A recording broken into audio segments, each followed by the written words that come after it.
Bienvenidos a la ponencia Diagnóstico y Tratamiento de los sarcomas, enmarcada dentro del 17º Congreso Iberoamericano de Pacientes con Cáncer organizado por GEPAC. En esta ocasión contamos con la presencia del Dr. Antonio Casado Herráez, jefe de sección del Servicio de Oncología Médica del Hospital Universitario Clínico San Carlos, que será el encargado de ofrecernos esta sesión. Pues doctor, muy buenas tardes, encantado de que esté aquí con nosotros y adelante, cuando usted desee.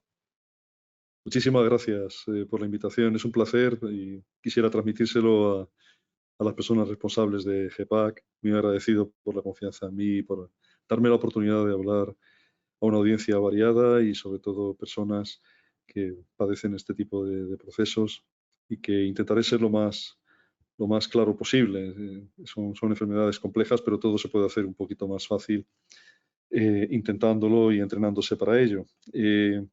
Bueno, el diagnóstico y tratamiento de los sarcomas es un capítulo muy amplio y no podremos, obviamente, revisar toda la patología, pero haré un esfuerzo en el sentido de poder dar una orientación global del diagnóstico y tratamiento de muchas enfermedades que son los sarcomas. Yo solamente de mi currículum, que me han pedido poner aquí unas notas, solamente quisiera destacar que somos ya un centro de referencia nacional CESUR para sarcomas después de mucho tiempo de trabajo y de construir un comité multidisciplinario que no es sencillo, hay que dedicarle tiempo y de esfuerzo y dedicación durante años para generar un grupo de personas que tengan dedicación y entusiasmo por esta patología y en ese sentido pues, estamos satisfechos de haber conseguido esta nominación en el año 2017.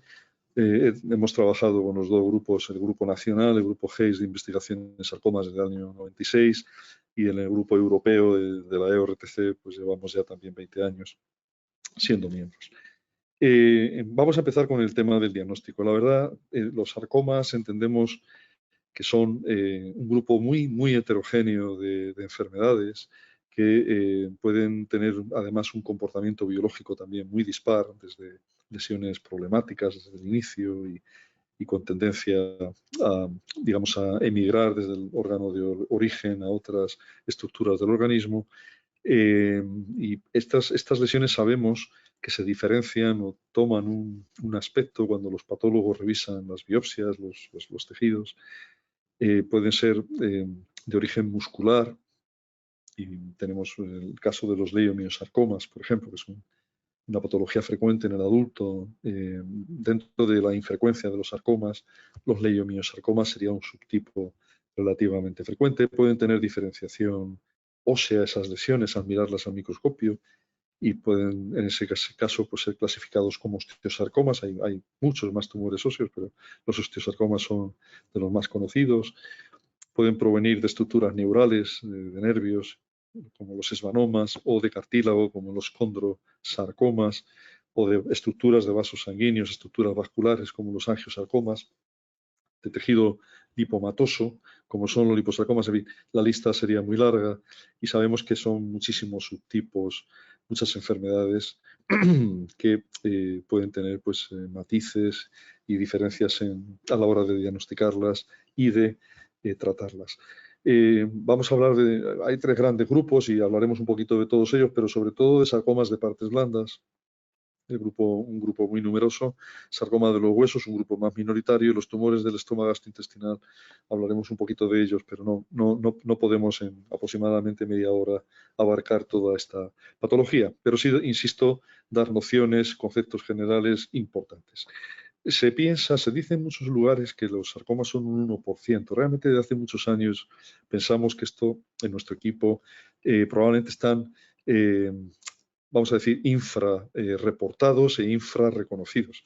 De tal manera que cuando revisamos una serie digamos, de bases de datos de cómo se recogen en las comunidades autónomas en nuestro país, por ejemplo, este tipo de lesiones, pues digamos que la nomenclatura es tan amplia, pero al mismo tiempo no totalmente se adhiere a los conceptos actuales de estas entidades y al final lo que vemos es que hay patología que posiblemente no se recoge. Por tanto, siempre hemos pensado que es más de un 1% y la literatura, de hecho, habla de un abanico del 1, incluso hasta el 1.5 y en algunos casos llega hasta el 3% de los tumores malignos.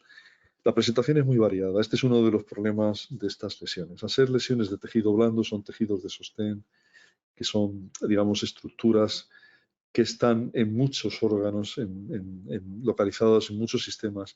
Y eso quiere decir que el paciente puede presentarse con un problema oftálmico, que puede presentarse con un problema dermatológico, que puede presentarse, puede ir al otorrinolaringólogo, puede el paciente ir a un traumatólogo, puede la presentación ser interna y en un estudio, por otra razón, encontrar una lesión interna en el tórax o en el abdomen y eso ser un sarcoma. Por tanto, hablamos de una presentación muy variada que además la edad es continua desde niños, los sarcomas infantiles hasta la edad adulta y por tanto al ocurrir en todos los grupos de edad y ambos sexos y en cualquier localización, pues estamos hablando ya de unas lesiones complejas. Los tipos adultos se presentan con una incidencia máxima en la sexta década de la vida, es decir, normalmente se pueden ver a los 40, 50, pero realmente pues, en torno a la sexta década de la vida es cuando tenemos más pacientes, probablemente muy digamos, acumulados en esa década, pero se pueden ver en pacientes mayores y en niños, como hemos comentado. Hay una mayor predilección en personas de raza blanca y raza negra comparado con el mundo asiático y pueden, ya digo, desarrollarse en cualquier localización anatómica, aunque es más común en extremidades, también pueden verse en tronco, en retroperitoneo, cabeza y cuello, y luego pueden tener localizaciones viscerales, depender de un riñón o depender aparentemente o depender de una lesión que parece que está asociada a la vejiga o al útero. Por tanto, pueden tener unas presentaciones, insisto, muy variadas. Son relativamente, aunque los sarcomas en adultos son poco comunes, en niños y adolescentes son algo más frecuentes en relación o con relación a otras patologías tumorales. Ganan, por así decirlo, espacio en el grupo de los niños y los adolescentes. Y de hecho es una relativa importante causa de muerte por debajo de los 30 años, los sarcomas. En cuanto a su diagnóstico, que hablaremos ahora un poquito, cuando se hacen las biopsias correspondientes, sabemos que al ser tantas lesiones y tantos subtipos histológicos, pueden ser lesiones muy heterogéneas que pueden compartir aspectos morfológicos, es decir, aspectos al examen del microscopio óptico que pueden ser comunes a bastantes entidades. Y eso hace que estas lesiones deban ser examinadas en centros de referencia y en centros que tengan, digamos, una especialización en sarcomas. La detección, por ejemplo, de translocaciones cromosómicas, esto se puede hacer hoy día con técnicas de anatomía patológica, el ver si una lesión en el tejido tumoral plantea este tipo de lesiones, translocaciones cromosómicas, que son cambios de material genético de un cromosoma a otro. Ustedes saben que los seres humanos tenemos un número de pares de cromosomas que heredamos de la madre y del padre. Y estos cromosomas, estos pares de cromosomas, pues a veces intercambian por procesos patológicos a lo largo de la vida, material genético entre ellos.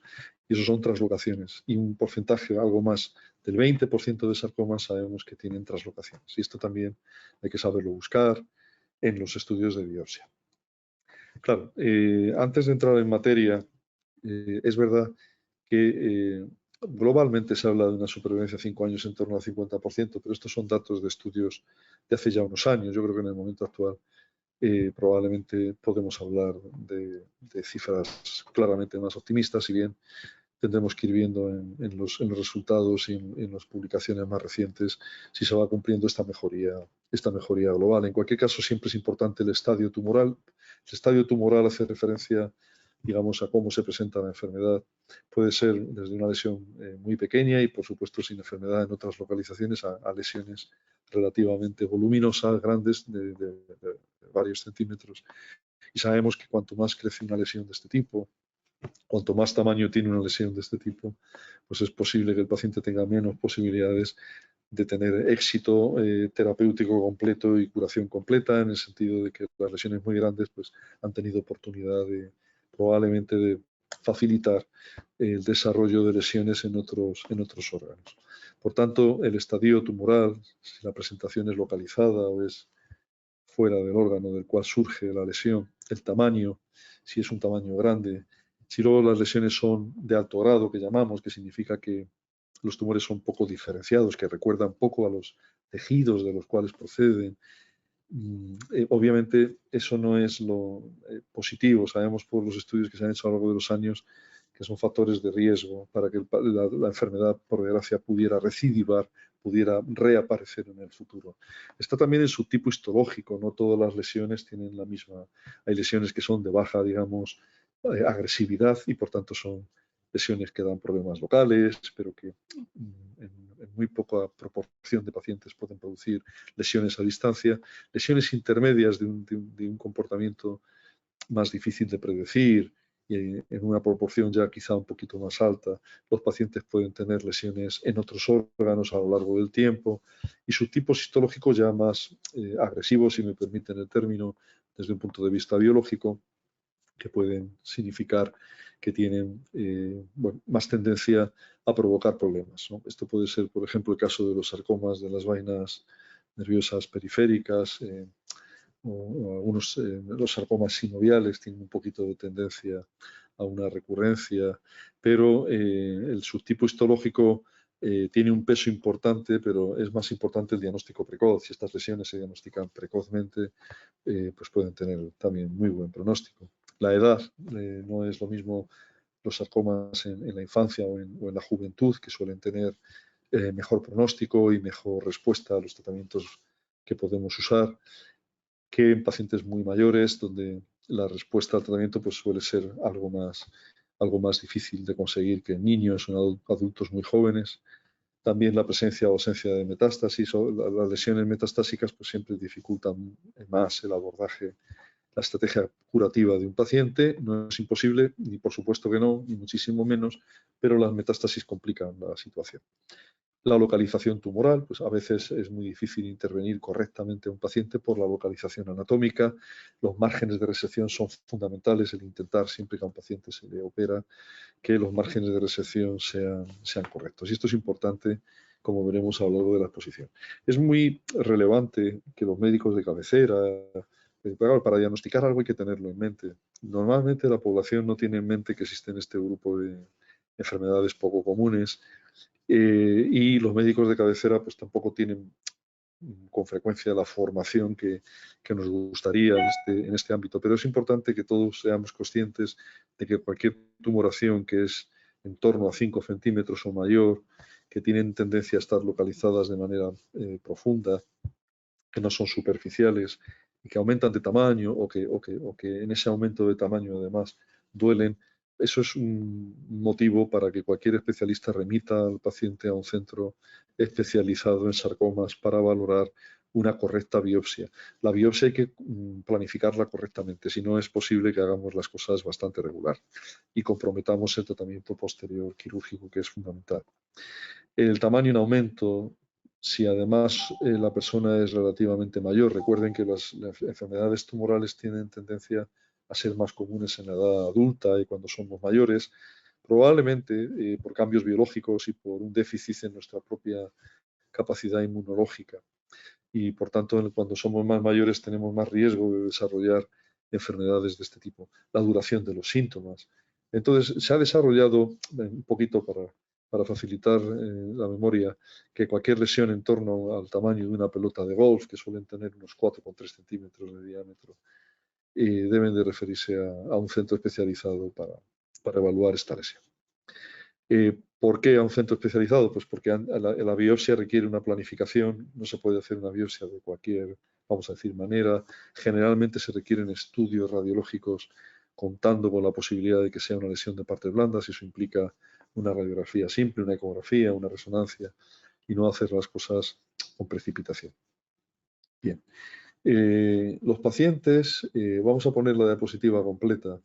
Los pacientes habitualmente comienzan con muchas manifestaciones. Yo he puesto aquí una frecuente, aunque muchas lesiones de parte blanda no duelen durante el crecimiento, pero vamos a poner, por ejemplo, que el paciente tuviera dolor o aparición de una lesión, de un bulto que el propio paciente puede observar al ducharse, al vestirse, o un dolor en una articulación, en la rodilla, en la cadera, en un codo, u otras sintomatologías más diversas Generalmente el paciente intenta ir al médico de atención primaria, a los doctores de cabecera de siempre, y en ocasiones los enfermos acuden a otros especialistas. Por ejemplo, una mujer con un sangrado vaginal con 65 años, pues eso es una anomalía, pues seguramente irá antes al ginecólogo, ¿no? Por ejemplo, y eso puede ser pues un indicio de un sarcoma uterino. Afortunadamente, la inmensa mayoría de los sangrados ginecológicos no son tumorales, son por otras causas benignas, pero hay que consultar cuando se está en la posmenopausia. O sangrados anómalos cuando son mujeres jóvenes que no deberían de sangrar, pues también. Pero puede ser que el paciente vaya a un dermatólogo porque se nota una lesión y va no tanto al médico de cabecera o incluso pues, a un otorrinolaringólogo, etc. Entonces, de momento en que se puede llegar a sospechar una lesión mesenquimal hasta que el paciente es referido a un centro especializado, pues puede pasar mucho tiempo, ¿no? Desde días, semanas, meses, hasta incluso años hemos visto casos. Bueno, cuando se manda a un centro de referencia o un centro especializado, un centro que tiene comité de sarcomas, que tiene varias especialidades que están volcadas en sarcomas y que tienen una hoja de servicios en sarcomas y que se dedican a ello, lo lógico es hacer un examen físico muy importante, una radiología simple, que siempre es conveniente hacerla, una ultrasonografía, más luego pruebas más sofisticadas que tienen ustedes ahí en la diapositiva. Generalmente no tenemos pruebas sanguíneas para detectar un sarcoma, al contrario de otros tumores donde podemos hacer lo que llamamos marcadores o biomarcadores séricos, los sarcomas son muy escasas, son más las excepciones. Por tanto, normalmente los enfermos deberán de ser sometidos pues, a una biopsia. Y una vez hecho una biopsia y una vez examinados todos los datos clínicos, radiológicos, etcétera, pues el caso se discutirá en un comité multidisciplinar lo antes posible, en el que participan muchas personas, ¿no? Como tienen ustedes ahí, muchos especialistas, e incluso no solamente la discusión ocurre en el comité multidisciplinar, ahora tenemos también expertos en laboratorio, ¿no? En oncología, en molecular, en biología molecular para entender los cambios tan profundos que se están describiendo ahora, que van más allá de la descripción en la microscopía óptica de los patólogos y de las técnicas más sencillas que venimos haciendo desde hace años, sino técnicas más complejas de biología molecular.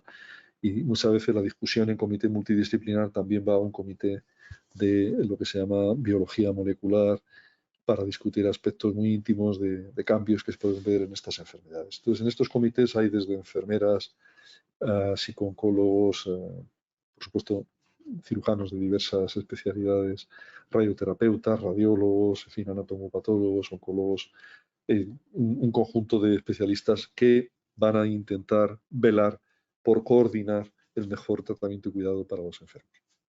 En cuanto a la orientación, vamos a hablar del diagnóstico.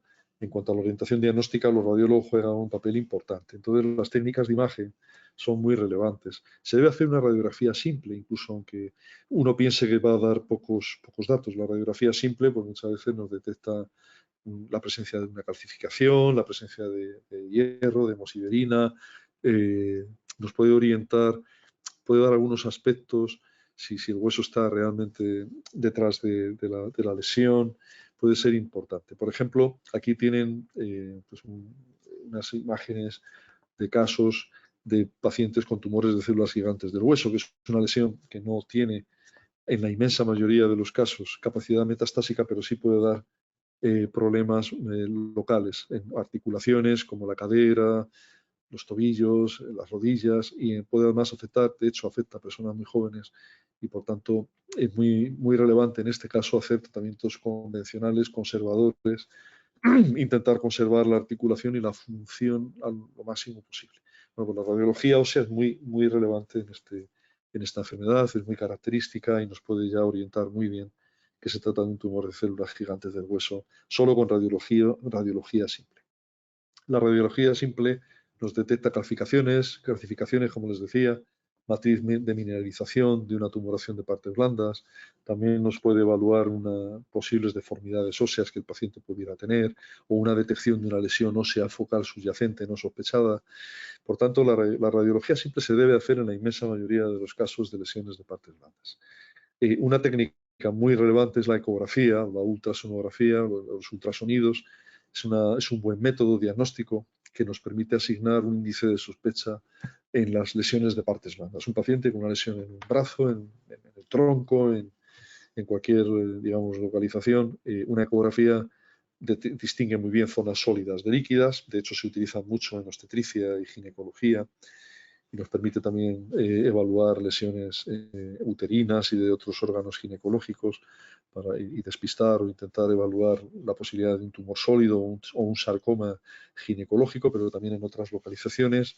Nos puede dar un análisis de la vascularización de ese tejido. Eso es la técnica de Doppler. Los sarcomas pueden ser lesiones muy vascularizadas. La ecografía puede detectar una lesión focal de partes blandas, puede guiar una biopsia. Cuando son lesiones sólidas, como ven ustedes aquí en la parte, para ustedes, entiendo será la de la izquierda, a su izquierda, estas lesiones sólidas requieren tratamientos radiológicos, o sea, estudios radiológicos más sofisticados, como resonancia y otros, para evaluar su naturaleza. Mientras que las lesiones quísticas normalmente son lesiones benignas y las lesiones indeterminadas, más heterogéneas, incluso que pueden tener áreas sólidas y quísticas, o lesiones que nos hacen pensar, por ejemplo, en lesiones muy habituales como hematomas que pueden surgir en el ejercicio físico, personas que toman antiagregantes o anticoagulantes. No hay que fiarse, un hematoma puede simular un sarcoma y, por tanto, en 2-3 semanas hay que reevaluar eso y seguir ese posible hematoma y no dejarlo ahí. Por tanto, la ecografía es muy útil. La técnica fundamental y de indicación por excelencia para el estudio de lesiones de partes blandas es la resonancia.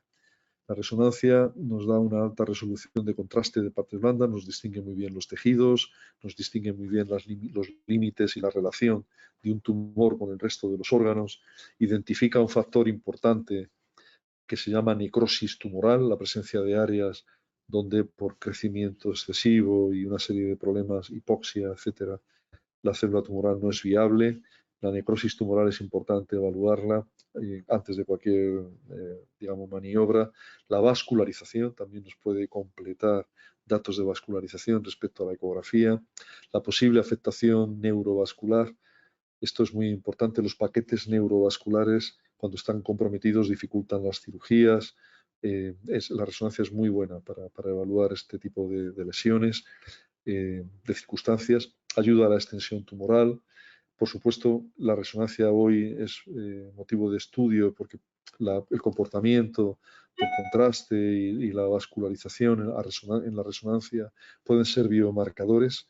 Nos pueden dar datos de la enfermedad, nos pueden dar datos pronóstico, datos también después de los tratamientos de cómo evolucionará la enfermedad. Por tanto, es una técnica dinámica que nos ayuda a entender la enfermedad también. Es un dato más.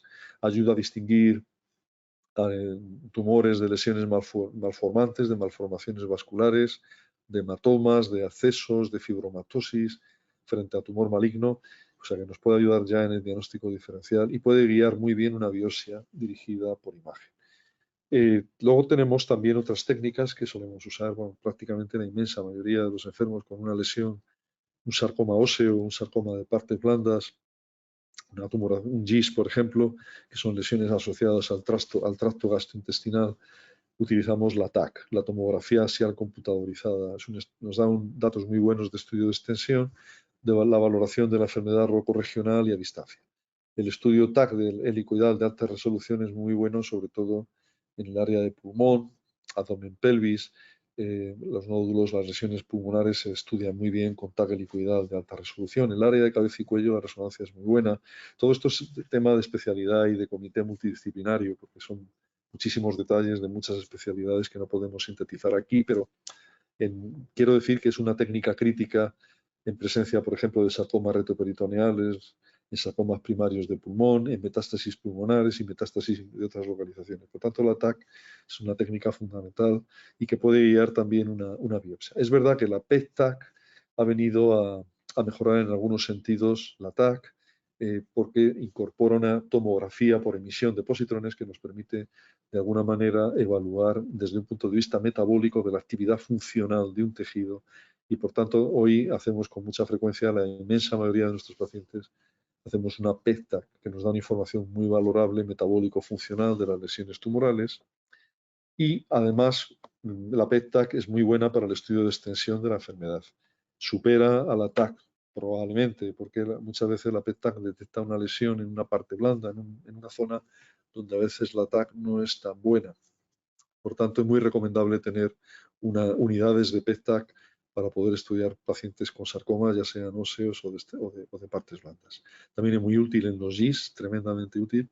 De hecho, deberían de tener la mayor parte de los enfermos un PET basal, porque también es predictivo de la respuesta a la terapia médica, la PET-TAC. Hoy tenemos unidades de PET-TAC, nosotros tenemos 2 aquí en el Hospital Clínico de Madrid. Estamos luchando desde hace mucho tiempo por una PET-resonancia, que no la tenemos, pero la PET-resonancia en el momento actual en Madrid hay algún equipo y que puede mejorar un poquito en aquellas técnicas donde la resonancia puede ser un poquito mejor que la TAC, pues la PET-resonancia es idónea. En cualquier caso, estas técnicas pueden comportarse como biomarcadores tumorales de imagen, pueden detectar recidivas a distancia muy bien, pueden valorar la PET-TAC, puede valorar muy bien la respuesta al tratamiento, y a veces en los pacientes con sarcomas pues hacemos otras técnicas, como son arteriografías, que a veces se necesitan, o en ocasiones gammagrafías óseas, aunque hoy día se hacen menos, dado los buenos resultados de la PET-TAC o de la PET-resonancia en estas lesiones óseas. Bien, vamos a hablar un poquito del diagnóstico histológico y las técnicas de anatomía patológica. Realmente los sarcomas, que tienen mucha dificultad para los clínicos, que se presentan en muchas localizaciones, en muchos, digamos, segmentos de edad y que son complejos de diagnosticar clínicamente con frecuencia.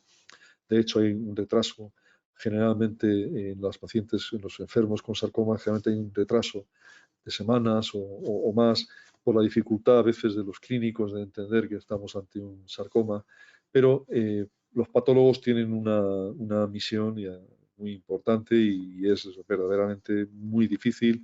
Son un personal muy bien formado, muy profesional, muy capacitado, porque interpretar una biopsia no es nada fácil.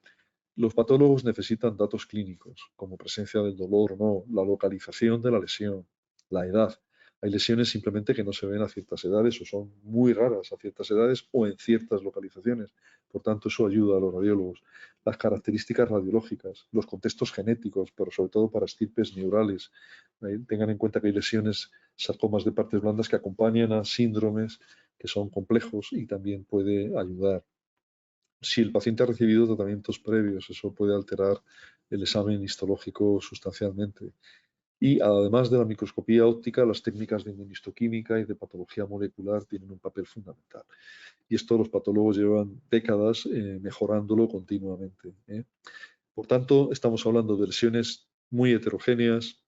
Se requiere una enorme formación y experiencia a fin de emitir un diagnóstico definitivo, mucho índice de sospecha, mucha información clínica, radiológica, epidemiológica del paciente, y esto es lo que lleva a un buen tratamiento, un buen diagnóstico.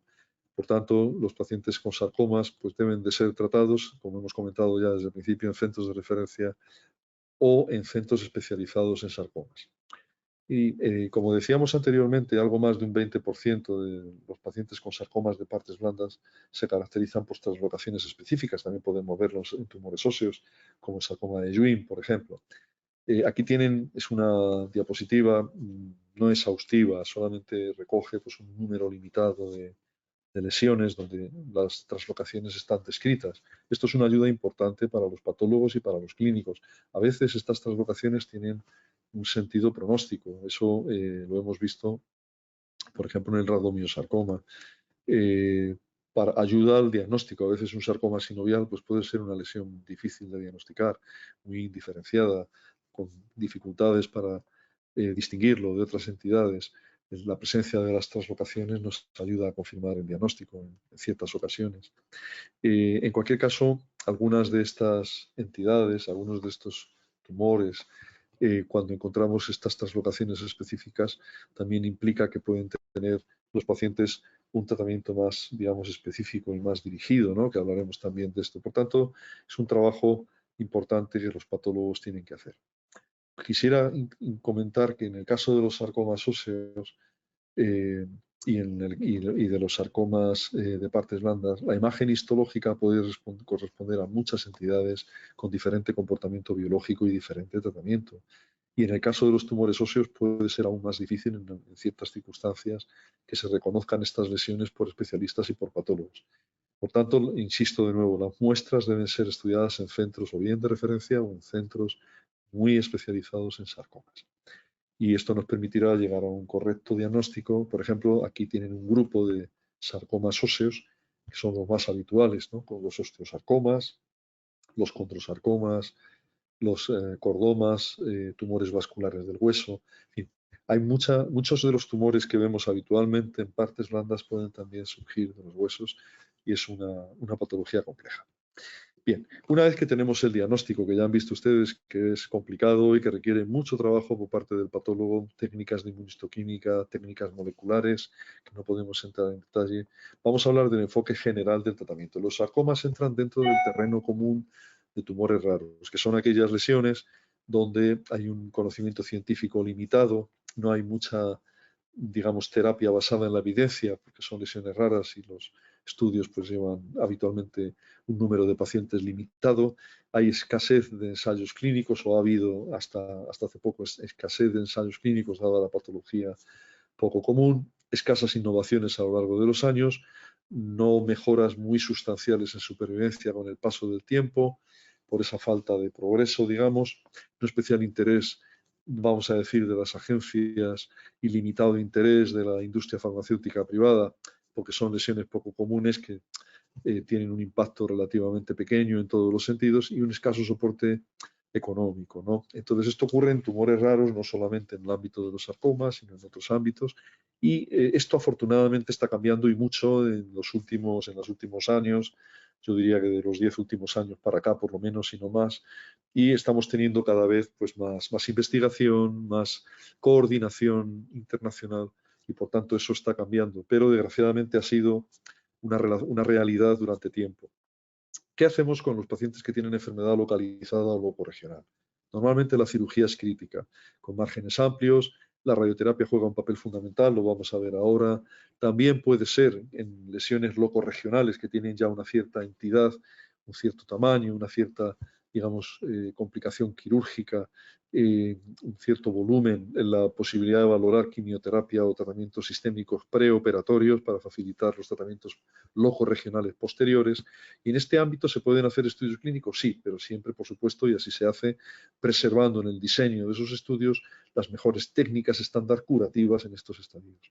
Y en la enfermedad avanzada o en la enfermedad que los pacientes tienen ya lesiones a distancia, los tratamientos sistémicos tienen un papel muy importante, pero es también muy relevante el control local de la enfermedad. Por tanto, el control local de la enfermedad es algo que hay que valorar. Y además hay una proporción de enfermos que cada vez es mayor, donde la cirugía de las metástasis y otras técnicas de radioterapia, hay otras técnicas locorregionales o locales, pueden valorarse para intentar tratar al paciente con intención curativa. Esto se debe hacer en centros donde hay experiencia y donde se ponen todas las técnicas y todas las medidas, todas las especialidades al servicio de intentar curar a los enfermos al máximo posible. Y eso implica una coordinación enorme y ver las posibilidades que tenemos de resecar posibles lesiones metastásicas, de tratarlas con radioterapia radical si no es posible intervenirlas e intentar tener un concepto del paciente curable, incluso en estadios metastásicos bajo ciertas circunstancias. Esto es algo que se está ahora en estudio y en desarrollo. La decisión debe ser individualizada en comité multidisciplinar, no solamente para el tratamiento quirúrgico, aunque para el tratamiento quirúrgico es muy importante debido a la heterogeneidad, edad, comorbilidad, etcétera, que venimos comentando en los enfermos. No es lo mismo un paciente con 85 años, con muchas comorbilidades y muchos problemas y muchas limitaciones, que una persona de 30 que está en plena vida laboral, en fin, puede tener un impacto en cómo, digamos, enfocamos el tratamiento quirúrgico en ambas poblaciones de enfermos.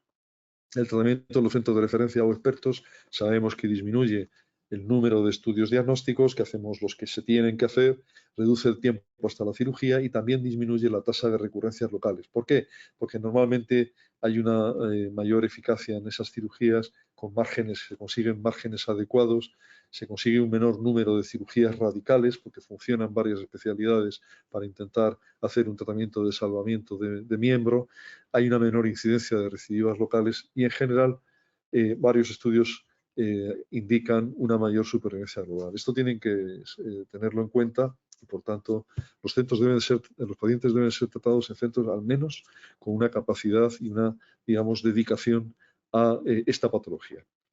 Obviamente, el tratamiento quirúrgico siempre se considera la posibilidad de cirugía conservadora frente a amputación.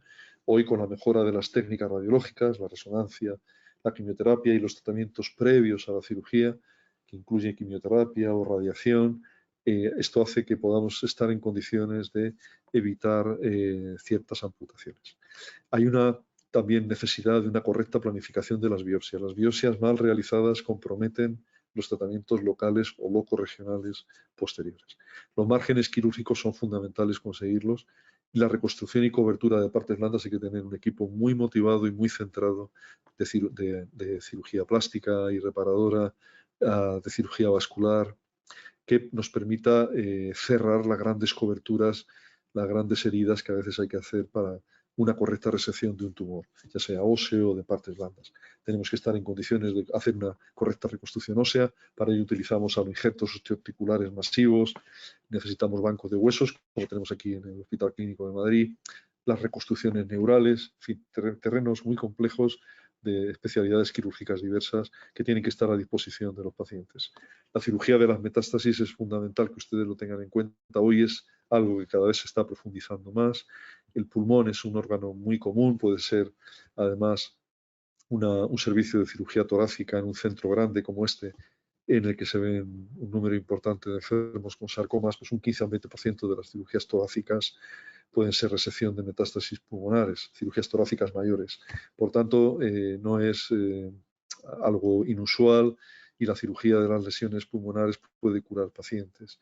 Y por tanto hay que seleccionar bien a los enfermos, aplicar las mejores técnicas quirúrgicas que hoy son muy económicas respecto al tejido pulmonar y a veces tenemos que sopesar la posibilidad de hacer una cirugía frente a otras técnicas como radiofrecuencia, crioablación o el SBRT, que es una técnica de cirugía, perdón, de radioterapia radical muy efectiva. En cualquier caso, difícil de explicar aquí los matices en cada paciente, pero esto es la realidad. Los sarcomas de partes blandas hoy están, digamos, sometidos a estudios donde hay cirugía de metástasis y al menos debe de considerarse. El tratamiento de radioterapia es un pilar básico, es fundamental en los sarcomas y es imprescindible dentro del contexto de tratamiento multidisciplinar. Un trabajo crítico fue en el año 82, Rosenberg y colaboradores en Estados Unidos, donde demostraron un estudio importante del Instituto Nacional del Cáncer, donde se demostró que la cirugía conservadora de miembro, seguido de radioterapia, era equivalente en supervivencia global a técnicas mucho más agresivas y de amputación. Esto ha llevado pues, a un refinamiento de la radioterapia a lo largo de los años. Sabemos que en los estadios tempranos normalmente la radioterapia, y sobre todo si son lesiones de bajo grado, poco agresivas, no se necesita, pero en lesiones con los márgenes inadecuados y que sea imposible poderlos mejorar quirúrgicamente, pues la radioterapia juega un papel importante. En lesiones voluminosas, como son estadios 2A, 2B y 3, tras la cirugía, la radiación juega un papel relevante, pues esas lesiones más voluminosas tienen ya un riesgo más alto de recurrencia de la enfermedad y juega un papel importante en las recidivas de la enfermedad. Las recidivas de la enfermedad por un sarcoma, tras una resección quirúrgica, si es posible, debe de valorarse siempre la posibilidad de hacer radioterapia para evitar un recrecimiento y una recidiva locorregional de la enfermedad. Este es un principio general. El tratamiento de radioterapia en los estadios 4 hoy cada día juega más papel, es un terreno creciente, es decir, la cirugía con o sin radioterapia en el tumor primario, a pesar de que el paciente tenga enfermedad a distancia, es muy importante considerarla y hacerlo siempre que sea posible. Puede realizarse radioterapia radical ablativa en pacientes que tienen escaso número de metástasis y se puede realizar también en ocasiones radioterapias paliativas para evitar sangrados o hemorragias, dolor. Esto ya en pacientes pues, que tienen mucha problemática, pero la radioterapia radical ablativa para la presencia de pocas metástasis es algo que está en pleno desarrollo y que está cambiando un poquito el concepto de estadio 4 de enfermedad avanzada por sarcoma. Luego tenemos la posibilidad de utilizar la radioterapia antes de una intervención quirúrgica con objeto de mejorar la técnica quirúrgica y disminuir los posibles efectos secundarios de la radiación. Y luego también es importante saber que durante la radioterapia preoperatoria puede haber un discreto, moderado incremento del tamaño de una lesión sin que ello signifique empeoramiento o progresión de la misma. A veces se provocan dificultades, toxicidad inflamatoria importante, no significa que haya empeoramiento de la enfermedad. Y la radioterapia para la enfermedad metastásica, insisto, que en enfermos seleccionados la radioterapia radical, unido a cirugía o incluso a cirugía y quimioterapia, pues podemos obtener pacientes con metástasis como largos supervivientes. Los tratamientos de radioterapia hoy están, digamos, en refinamiento tecnológico. Vivimos una época tecnológica y estas técnicas están mejorando, como es la radioterapia estereotáxica corporal, la SBRT, la radioterapia con narcoterapia volumétrica, radioterapias ablativas que se están combinando hoy con tratamientos médicos como inmunoterapia, que es un ámbito de desarrollo. La radioterapia pulmonar bilateral con dosis bajas, que la usamos en sarcomas de Ewing. Hay también posibilidades de contemplarlo en algunas otras entidades, pero sobre todo en sarcoma de Ewing. La radioterapia intraoperatoria, que pocos centros disponen de ella y que podría tener también su beneficio. Y la radioterapia braquiterapia intersticial de baja tasa. En fin, y nuevas tecnologías que me permito aquí utilizar una diapositiva de nuestros compañeros de radioterapia aquí en el servicio, en el Hospital Clínico de Madrid, lo que se llama hoy la radioterapia de precisión, es que son técnicas pues muy, digamos, muy dirigidas, que pueden poner una cantidad de energía muy elevada en el tumor, lesionar muy poquito, digamos, los tejidos sanos de alrededor, e incluso pues pueden los aparatos modificarse en función de los movimientos respiratorios, muy sofisticados. Y luego, últimamente, pues la protonterapia con menos toxicidad que otras técnicas que en el momento actual pues se está implantando en el país, y técnicas en investigación, como lo hay en cirugía o en oncología médica.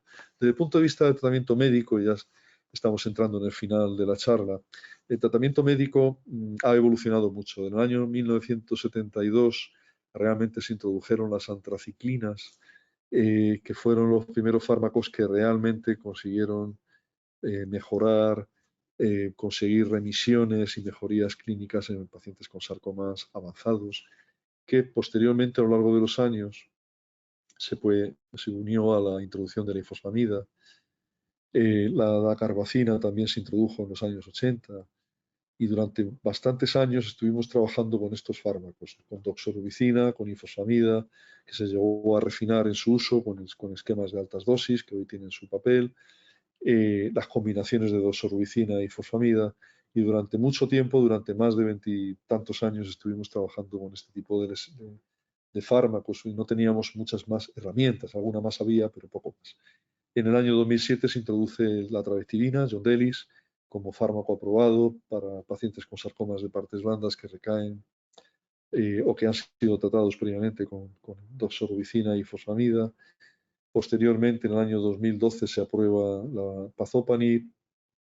Un estudio muy importante fue el estudio de la EORTC 62012, en el que se combinaron la doxorubicina y la fosfamida a dosis plenas, a dosis altas, con factores de crecimiento. Un estudio, en mi opinión, relevante, donde demuestra que la doxorubicina y la ifosfamida a dosis altas en pacientes jóvenes claramente mejora la tasa de remisiones y la supervivencia libre de progresión de los enfermos, prolonga su evolución sin desarrollo, sin progresión de la enfermedad. También se introduce eribulina en el 2015, un nuevo medicamento, sobre todo para liposarcomas. En Estados Unidos se puede utilizar tazemetostat para los sarcomas epitelioides. Ahora mismo en Europa es difícil conseguir este medicamento. Y también un hallazgo, en mi opinión, importante es la eficacia en leiomiosarcomas, tanto ginecológicos como no ginecológicos, de la combinación de doxorubicina y travestirina.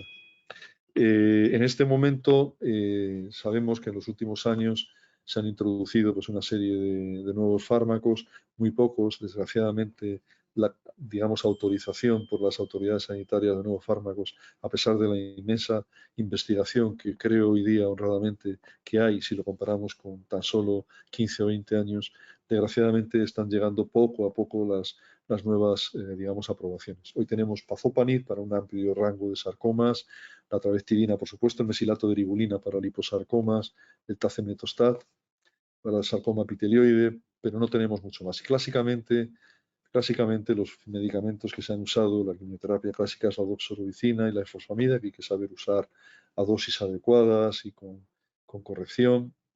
También el estudio que les comentaba anteriormente de la combinación de ifosfamida, dosis altas y de doxorubicina superior a la doxorubicina como agente único. La dacarbacina, que es un fármaco interesante, sobre todo en algunas histologías, como los leiomiosarcomas, los tumores fibrosos solitarios. En fin, ahora mismo tenemos también datos de pazopanib en el tumor fibroso solitario, que son tratamientos cómodos por vía oral, generalmente bien tolerados. Por tanto, la quimioterapia se ha refinado, se ha mejorado en los últimos años y sobre todo se están introduciendo nuevas terapias biológicas, que ahora veremos muy brevemente. En fin, todas estas combinaciones de gencitabina, por ejemplo, con docetaxel, o la gencitabina con la dacarbacina, por ejemplo, la gencitabina con dacarbacina es un excelente régimen en pacientes recurrentes previamente tratados, que se tolera excelentemente bien, que es realmente muy activa en varios tipos tumorales, muy en especial en leiomiosarcomas, y que está posiblemente infravalorado e infrausado en muchos centros, no solamente en España, sino fuera.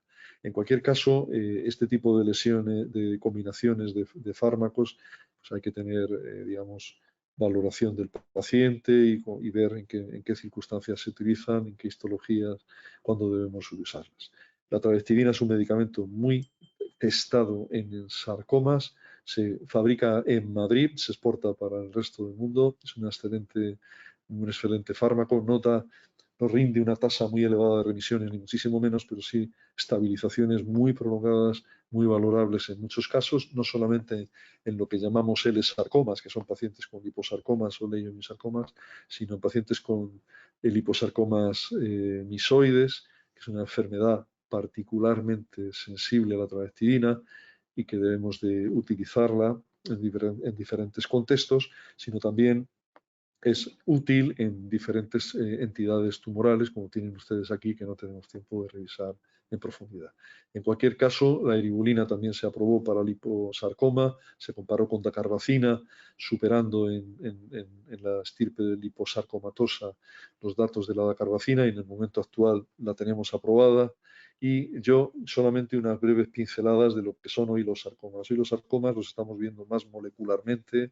Hemos podido ver alteraciones moleculares íntimas que nos llevan claramente a diseñar nuevas terapias, y esto es un salto importante que se está produciendo en los últimos 15 años hacia acá y que está creciendo exponencialmente. Por ejemplo, el mesilato dimatinib, que es un medicamento fundamental en pacientes diagnosticados de GIST, también lo es en dermatofibrosarcoma protuberans. En aquellos pocos casos que progresan o que desarrollan metástasis, puede ser útil en cordomas también, en tumores de células gigantes de la adenosinovial, en tumores desmoides. También tenemos la posibilidad de utilizar en el sarcoma alveolar de partes blandas inhibidores de tirosina quinasa, pequeñas moléculas, medicamentos antiangiogénicos como el sunitinib o el cediranib. El sorafenib es un medicamento similar a los anteriores, que también tiene actividad antiangiogénica, muy interesante en tumores desmoides. Y en el momento actual, en los tumores desmoides, en las fibromatosis agresivas, se están desarrollando nuevos medicamentos como el nirogacestat o el AL102, que son medicamentos nuevos que tienen un mecanismo de acción diferente, inhibidores de la gamma secretasa, que se llama, y que posiblemente se incorporarán en un futuro próximo al tratamiento de los pacientes que tienen fibromatosis agresivas. Pero también tenemos estos agentes antivasculares, antiangiogénicos, digamos, tienen aplicación en diferentes histologías, ¿no? Como ven ustedes ahí, leiomiosarcomas, sarcomas sinoviales, angiosarcomas, los tumores fibrosos solitarios y otras histologías. El sorafenib combinado con el everolimus o el regorafenib son hoy opciones en pacientes recurrentes con osteosarcoma, es decir, que se ha hecho un gran avance en este sentido. También un agente, el cabozantinib, que es un agente inhibidor de múltiples tirosina quinasas, también es un agente antivascular, se está estudiando en el momento actual como terapia de mantenimiento, particularmente en pacientes con sarcomas uterinos que reciben, desgraciadamente, en pacientes ya avanzadas o locorregionalmente avanzadas, que reciben sus tratamientos locales y su quimioterapia basada en doxorubicina y fosfamida. Estas enfermas luego reciben cabozantinib o un placebo, aunque se puede cruzar se puede cruzar a la paciente del placebo al cabozantinib. Este es un estudio que se ha terminado ahora recientemente y que nos va a dar datos muy interesantes. Para darles una pequeña idea, por ejemplo, en estas entidades, en los pecomas o los tumores de células gigantes, o los tumores de células gigantes de la tenosinovial, o en el tumor miofibroblástico inflamatorio, se han hecho importantes avances en los últimos años con la introducción de estos medicamentos. Por ejemplo, en el caso de los tumores de células gigantes del hueso, utilizamos denosumab, que nos permite preservar las grandes articulaciones y no someter a un chico de 22 años a una cirugía de cadera, a una cirugía de rodilla que lo va a transformar en una persona mayor y que le va a limitar su función. Es un medicamento muy valorable en la patología, en el tratamiento de esta patología, gracias a que conocemos su biología molecular. En los pecomas, que son un tipo muy especial de tumores y que se pueden ver en diferentes localizaciones, sabemos que los inhibidores, el sirolimus, los inhibidores de la mTOR, que llamamos, un tratamiento biológico, es un inmunosupresor también, este medicamento sabemos que es efectivo en estos tumores con una toxicidad relativamente baja, que una formulación como es el nab-sirolimus ahora mismo está dando resultados muy interesantes y que ya se ha aprobado por la FDA en Estados Unidos y por tanto pues estamos viendo la incorporación de medicación nueva en estas enfermedades. También sabemos que hay relación de las vías hormonales con la relación mTOR y hay datos de la combinación de sirolimus y agentes hormonales. Es decir, estamos aprendiendo continuamente gracias a un mayor conocimiento de la biología molecular. Lo mismo pasa con los tumores de células gigantes de la tenosinovial, lo que llamábamos antiguamente la sinovitis billonodular pigmentada difusa, que daba muchos problemas locales, podía incluso destruir una articulación, es un cambio inflamatorio muy severo y hoy día pues, con medicamentos que son inhibidores hemos identificado las vías patogénicas y hoy día con medicamentos que se pueden administrar por vía oral conseguimos unas mejorías muy llamativas. En este caso, en el momento actual tenemos varias opciones. El pexidartinib no es accesible en Europa, pero hoy sabemos que el vinceltinib, el DCC 3014, está dando resultados muy positivos en los estudios clínicos, con mejorías muy valorables en los enfermos, que les permite reanudar su vida normal, disminuye los derrames, hinchazón de las articulaciones y los pacientes pueden hacer una vida muchísimo más normalizada y está siendo muy interesante los resultados, de tal manera que es probable que este medicamento en no mucho tiempo lo tengamos disponible para nuestros pacientes. Tenemos también, por ejemplo, en el tumor miofibroblástico inflamatorio, hemos dado con un cambio molecular que podemos intervenir y en ese sentido pues tenemos ahora medicación por vía oral útil para este tipo de lesiones raras que podemos tratar en el momento actual. Y hay una serie de cambios moleculares en los sarcomas que nos permite identificar potenciales vías de progreso y así se está haciendo. Algunos sarcomas responden bien, por ejemplo, a los inhibidores de ciclina, en el caso de los liposarcomas que están en pleno estudio, liposarcomas desdiferenciados, y en ese sentido el palbociclib o el abemaciclib están en estudio en este grupo de tumores, o por ejemplo, en el caso de los sarcomas que tienen alteraciones de genes que codifican para tirosina quinasas, como la NTRK, que tienen ustedes ahí abajo en la diapositiva, pues en el momento actual hay fármacos muy efectivos para esas lesiones. El problema es el acceso de los fármacos a veces, que ahora hablaremos. Por último, la inmunoterapia está en estudio, no ha dado grandes resultados, como ustedes saben, no tenemos tiempo de pormenorizar todo esto, pero sí les digo que sabemos que, por ejemplo, en el sarcoma alveolar de partes blandas, aproximadamente un 50% de los enfermos sí se benefician de un tratamiento sencillo de inmunoterapia y que los sarcomas pleomórficos indiferenciados o los angiosarcomas también tienen un beneficio relativamente interesante de un 20 a un 25%, e incluso los liposarcomas desdiferenciados tienen cierta sensibilidad a la inmunoterapia, pero esto debe ser, de alguna forma, tenemos que hacer un esfuerzo en identificar con mayor precisión los pacientes que se identifican de inmunoterapia, que en el momento actual no tenemos ni siquiera para el grupo de sarcomas alveolares de partes blandas autorizada una medicación inmunoterápica para estos pacientes, a pesar del enorme beneficio que los pacientes pueden obtener.